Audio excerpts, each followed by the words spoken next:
पता है Pep Guardiola इस वक्त रॉड्री की याद में कौन सा गाना सुन रहा है? यूं तो अकेला भी अक्सर गिर के संभल सकता हूं मैं, रॉड्री तुम जो पकड़ लो हाथ मेरा दुनिया बदल सकता हूं मैं। ये तासुरात हैं बेचारे पेप गार्डियोला के, the greatest manager, and obviously इस बात में तो कोई डाउट ही नहीं है। अब बुरा पैच चल रहा है बेचारे का, लेकिन उससे ज्यादा दुख मुझे हो रहा है देखो उस बात को भी क्लियर करना जरूरी है।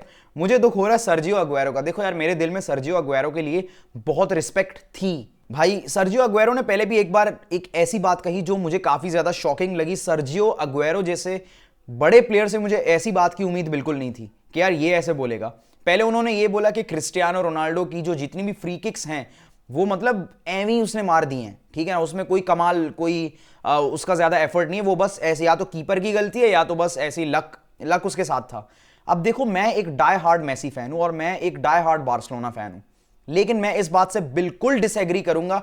एक प्लेयर जो कि one of the greatest players in the history of football है, आप उसके बारे में कैसे बोल सकते हो? और अब भाई ने आग में घी डालते हुए यह बोला है कि भाई अगर मैनचेस्टर सिटी हारी मैं अपने काट दूंगा, अपने बॉल्स काट दूंगा। भाई मतलब यार सोच समझ के बोलना चाहिए। ये प्रूफ है कि भाई तुम्हें सोच समझ के बोलना चाहिए जिंदगी में, कभी भी पासा उल्टा पलट सकता है। चैंपियंस लीग तो मतलब रियल मैड्रिड की गुफा है भाई, यहां पे अगर आप एक बार घुस गए ना तो फिर निकलने वाला सिकंदर ही कहलाता है। लेकिन देखो यार, अभी सिर्फ फर्स्ट लेग हुआ है। आई नो कि सेकंड लेग सेंटियागो बर्नाबाओ पे है एंड वहां पर ऑब्वियसली रियल मैड्रिड जीतेगी, वी ऑल नो। लेकिन कुछ भी हो सकता है, दिस इज फुटबॉल, फुटबॉल में कुछ भी हो सकता है भाई। एंड हो सकता है कि मैनचेस्टर सिटी कमबैक कर ले, ऐसा वैसे पॉसिबल लग तो नहीं रहा लेकिन हो सकता है। तो अभी फिलहाल इस बारे में बोलना इज नॉट गुड। अभी तो रियल मैड्रिड के पास एडवांटेज है, तो मैं लेग 2 के बारे में ज्यादा बात करूंगा नहीं, बिकॉज ऑब्वियसली यार सेंटियागो बर्नाबाओ पे है, वी ऑल नो, वहां पर रूफ बंद करके जो अंदर ये कुक करेंगे सिटी को, हम सभी दिल ही दिल में जानते हैं। लेकिन सिटी को भी आप हल्के में नहीं ले सकते भाई, ये पेप गार्डियोला की टीम है। मैं जानता हूं बुरा पैच चल रहा है उसका, बट स्टिल आप सिटी को हल्के में नहीं ले सकते। अब भी रियल मैड्रिड स्टार्ट में ही शुरू के 10-15 मिनट में 3 बड़े चांसेस क्रिएट कर चुकी थी, जैसे कि हमें देखने को मिला। वो एडरसन आगे विनीशियस के पैरों के पास से बॉल को आगे फेंकने की कोशिश करता है एंड वहां पर एक क्लियर पेनल्टी हो सकती थी अगर वो ऑफसाइड ना होता। ऑफसाइड नहीं होता तब तो definitely that was a penalty. उसके बाद फिर से विनीशियस के पैरों पे बॉल आई, विनीशियस ने मेंडी को पास किया, मेंडी ने गंदा सा मिस किया एंड वहां पर नेथन अके ने हाजिर दिमागी के साथ ब्लॉक कर दिया उस बॉल को। गंदा फिनिश फ्रॉम मेंडी एंड वहां से मैच 1-0 हो सकता था स्टार्ट में ही, लेकिन नहीं, विनीशियस की आज परफॉर्मेंस कमाल की थी एंड बैनर लेके वो लोग चिढ़ा भी रहे थे ना विनीशियस को। अब देखो यार, विनीशियस की हरकतें, उसका छिछोरापंती मुझे खुद नहीं पसंद, लेकिन एज अ प्लेयर आप उसकी काबिलियत पे शक नहीं कर सकते। He is a quality player भाई, वो बस अपने ऊपर थोड़ा सा ध्यान दे, ठीक है, अपनी हरकतें सुधारे, उसके अलावा प्लेयर तो वो कमाल का है, इस बात में तो कोई डाउट है ही नहीं। तो विनीशियस जूनियर ने कल के मैच में जिस तरह की परफॉर्मेंस ड्रॉप की, फिर चाहे वो defensive, even defensive, Carlo Ancelotti ने बोला क्या हुआ अगर हमारे पास डिफेंडर्स नहीं, हमारे डिफेंडर्स इंजर्ड हैं तो भाई विनीशियस खेलेगा। विनीशियस डिफेंस लाइन को इतनी ज्यादा हेल्प प्रोवाइड कर रहा था कल के मैच में एंड कल लड़के ने विनिंग असिस्ट भी प्रोवाइड करा रियल मैड्रिड को and man of the match उठा गया। हालैंड ने जो पहला गोल स्कोर करा उसके बाद विनीशियस का एक शॉट था जो सीधा गोल पोस्ट पे लग के बाहर चला गया, वो शॉट कमाल का था।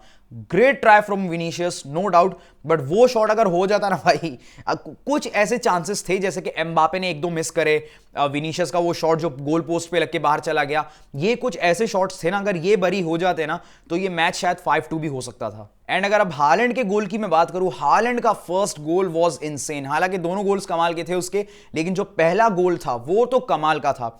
Great involvement of Jack Grealish की बॉल कंट्रोलिंग कमाल की, उसने सारा गोल बना के हालैंड को दिया। हालैंड ने वेट करके परफेक्ट टाइमिंग पे शॉट मारा and what a goal that is. And city के लिए 1-0 की लीड लेना एक बहुत बड़ी बात थी, बट ऑब्वियसली रियल मैड्रिड है सामने, सो रियल मैड्रिड के अगेंस्ट 1-0 की lead is not enough. And first half में तो सिटी और रियल मैड्रिड दोनों का गेम कमाल का था भाई, क्योंकि हालैंड के उस गोल के बाद ना राउल असेंसियो आके केविन डी ब्रुयने को टैकल कर लेता है, उन्हें कॉर्नर अवार्ड होती है मैनचेस्टर सिटी को एंड उस कॉर्नर को कोर्तोआ बहुत ही प्यारे तरीके से सेव करके सीधा वो बॉल थ्रो करता है एम्बापे की तरफ एंड एम्बापे का वो रन, लेकिन मैनचेस्टर सिटी के डिफेंडर्स परफेक्ट टाइम पे एम्बापे को रोक लेते हैं बिकॉज दे न्यू कि भाई एम्बापे को नहीं रोका तो ये बंदा स्कोर करके रहेगा। सिटी और रियल मैड्रिड दोनों की डिफेंस लाइन के साथ जितने भी प्रॉब्लम्स क्यों ना हो, लेकिन इस मैच में वो ये डिसाइड करके आए थे कि हमें गिव अप नहीं करना। क्यों? क्योंकि ये इज्जत का सवाल है। एटलीस्ट हमें राउंड ऑफ 16 तक तो जाना ही है, बिकॉज भाई बहुत बेइज्जती होगी अगर हम इस नॉकआउट फेज से बाहर निकल जाएंगे। तो फर्स्ट हाफ में तो दोनों ही टीम्स की परफॉर्मेंस कमाल की थी, स्पेशली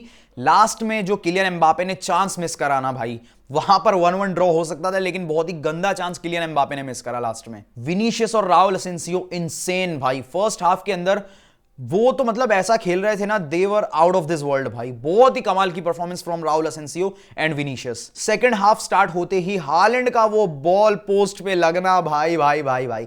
पता है ऐसे गेम्स में ना हमें पता चलता है कि ये जो छोटे छोटे चांसेस हमने मिस करे ना, यहां पर हम कितने ज्यादा अनलकी हैं या फिर हमारी गलती थी। अगर ये चांस बरी हो जाते ना तो शायद मैच ड्रॉ हो सकता था, तो शायद हम जीत सकते थे।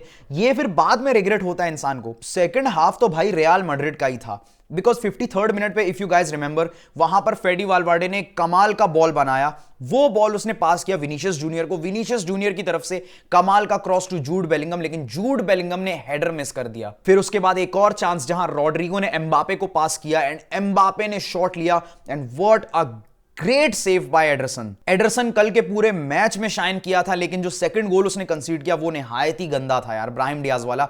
उसको टाइम ही नहीं मिला भाई के मतलब मैं क्या रिएक्शन दूं इस पे। वो सेकंड गोल उसमें पूरी की पूरी गलती एडरसन की थी। थर्ड गोल पे मैं जरूर मानता हूं जो जूड बेलिंगम ने स्कोर करा, वहां पर मैनचेस्टर सिटी की डिफेंस लाइन की गलती थी पूरी की पूरी, लेकिन जो सेकंड गोल कंसीड किया ना मैन सिटी ने, वहां पर पूरी गलती एडरसन की थी। एडरसन पूरे मैच में कमाल खेला, काफी प्यारे प्यारे शॉट सेव करे उसने, लेकिन वो सेकंड गोल जो कंसीड किया वो काफी गंदा था। हालांकि सिटी के डिफेंडर्स ने अच्छा परफॉर्म किया, ऐसा लग ही नहीं रहा था कि ये अपने लीग में स्ट्रगल कर रहे हैं।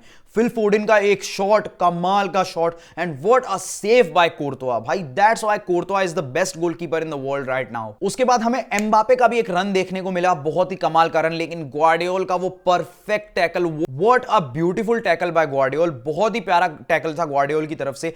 एम्बापे को रोकना बहुत जरूरी था, लेकिन बाद में सिटी ने गलतियां भी की। एम्बापे को वो काफी ज्यादा स्पेसेस प्रोवाइड कर रहे थे भाई, किलियन एम्बापे वो बंदा। लेकिन फिर मैनचेस्टर सिटी को मिला एक फ्री किक जहां बर्नार्डो सिल्वा ने फाउल किया, सबालोस का cross to Kylian Mbappe, and what a finish by Kylian Mbappe. कमाल का goal, that remind me of world cup final goal of Kylian Mbappe भाई, कमाल का गोल। और उसी गोल की याद दिला रहा था मुझे वो। What a great goal by Kylian Mbappe, वो इक्वलाइजर बहुत ही कमाल का था। रिको लुइस सब्स्टिट्यूट होकर आया पिच पे, एंड आते साथ ही उसने एक बहुत ही बेहतरीन गोल बना के हालैंड को दिया कि भाई ले तू गोल स्कोर कर ले, एंड हालैंड ने वो टैप इन मिस कर दिया भाई। हालैंड ने आज दो बड़े चांसेस मिस किए यार। एक चांस, चलो मैं एक चांस बोलता हूं क्योंकि मुझे हालैंड बड़ा पसंद है। एक तो यार वो टैप इन वाला, जैसे कि मैंने बोला ना, रिको लुइस ने पूरा बॉल बना के भाई हालैंड को दिया एंड हालैंड ने मिस कर दिया। उसके अलावा वो जो सेकंड हाफ के बिगनिंग में स्टार्ट में जो हालैंड का बॉल गोल पोस्ट पे लग के बाहर चला गया ना यार, वो तो भाई मतलब वो दोनों अगर गोल भरी हो जाते ना यार, ये मैच या तो 3-3 हो जाता या फिर 4-3 हो जाता। एंड अब मैं बात करूंगा सबसे ज्यादा कंट्रोवर्शियल डिसीजन की, जिसके बारे में लोग बात कर रहे हैं, बिकॉज ऑब्वियसली कंट्रोवर्सी तो होती है ना भाई। जब भी रियल मैड्रिड का गेम हो तब तो कंट्रोवर्सी मस्ट है। सेबालोस ने बहुत ही गंदा हिट किया फिल फोडेन को, वहां पर वो इंजर्ड भी हो सकता था, इंजरी भी हो सकती थी, एंड वहां पर सेबालोस को अगर येलो कार्ड नहीं मिला, मैं मानता हूं काफी लोग कह रहे हैं कि वो फ्री किक था, बिल्कुल हो सकता था, 50-50 था, लेकिन काफी ऐसे सिचुएशंस में पेनल्टी दे दी जाती है, and that was a penalty in my opinion.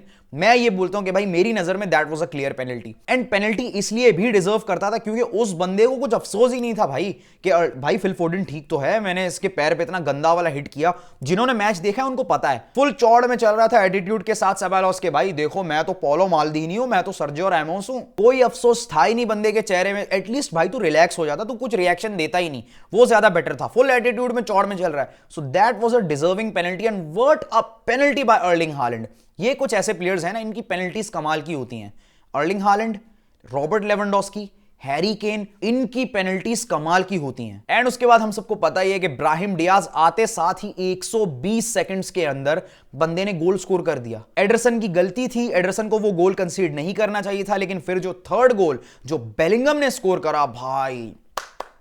अब देखो, जिनको नहीं पता, जो मेरे चैनल को फॉलो नहीं करते, उनको मैं बता दूं कि I am a die hard Barcelona fan and I am a die hard Messi fan, but मेरी फेवरेट नेशनल टीम जो है वो है England, because I am also a die hard Harry Kane fan, I just love Harry Kane भाई, और I just love Wayne Rooney, Steven Gerrard. उनके time से मुझे इंग्लैंड नेशनल टीम काफी पसंद थी एंड अब तक मेरी फेवरेट नेशनल टीम है। और बेलिंगम ठहरा उसी टीम का प्लेयर। जब बेलिंगम स्कोर करता है ना, एक्सेप्ट हमारे अगेंस्ट, बार्सिलोना के अलावा वो जिस भी टीम के अगेंस्ट स्कोर करता है ना, वहां पर मैं सेलिब्रेट तो करता हूं भाई कि what a goal by Jude Bellingham. And इतना प्यारा बंदा भी प्यारा, प्लेयर भी प्यारा, बहुत कमाल का गोल था बेलिंगम की तरफ से। हालांकि गलती पूरी की पूरी मैनचेस्टर सिटी के डिफेंस लाइन की थी, लेकिन हाजिर दिमागी के साथ एंड मोमेंट पे गोल स्कोर करना इज नॉट अ जोक। तो खैर ये था फर्स्ट लेग। अब मुझे नहीं पता सेकंड लेग में क्या होगा, लेकिन सेकंड लेग के बाद अगर मैनचेस्टर सिटी सेकंड लेग जीतती है तो उसके बाद भाई इस दुनिया का सबसे ज्यादा हैप्पीएस्ट पर्सन होगा सर्जियो अग्वेरो। बिकॉज अभी मैं जानता हूं उसके पास ये डिफेंस रेडी होगा कि भाई अभी तो सेकंड लेग बाकी है, देखते हैं कि भाई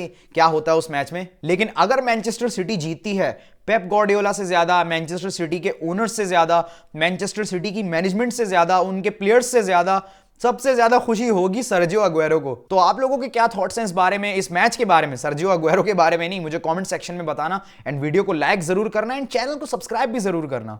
अब मैं मिलूंगा सीधा बायर्न म्यूनिख वर्सेस सेल्टिक वाले मैच के बाद, जो कि आज रात को है। तब तक के लिए गुड बाय।